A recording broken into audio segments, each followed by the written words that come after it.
حضور آقا دو عالم صلی اللہ علیہ وآلہ وسلم دے نال آپ دی جو محبت اور عقیدت ہے اس نو آپ نے بیان فرمایا ہے۔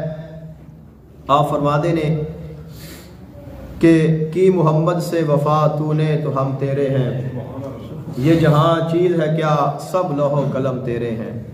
فرمایا کہ محمد دے نال وفا کرنا ہے۔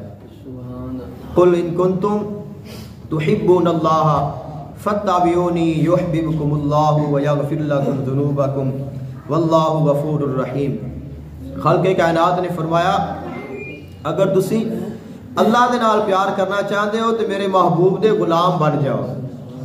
اور جڑی وفا ہے وہ غلامی نو ہی آکھیا جاتا ہے کہ جو اللہ تعالیٰ دا محبوب فرمانا جائے وہ انسان کرتا جائے تو ہی تو وفا ہے۔ اور فرمایا کہ تو اگر انہاں دے نال وفا کر لے گا تو فرمایا کہ پھر ہر چیز تیری ہو جائے گی۔ اللہ تعالیٰ بھی تینوں دا صلہ عطا کرے گا کہ اگر اللہ تعالیٰ تینوں اپنا محبوب بنا لے گا، اللہ تعالیٰ تیرے گناہاں نو معاف کر دے گا، جن دے گناہ بھی بخشے جان، جڑا اللہ دا محبوب بھی بن جائے نو اور کیا چاہیے۔ جس نو اللہ تعالیٰ دی محبوبیت حاصل ہو جائے، اب محبوب نو راضی کرنے واسطے محب نو کیا کچھ نہیں کرنا پہندا۔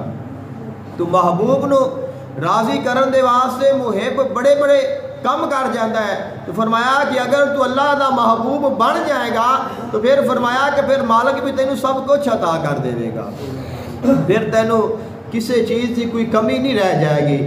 لیکن فرمایا کہ ضرورت ہے کہ تو اپنے آپ نو وہ عزت اور وہ مقام عطا کر۔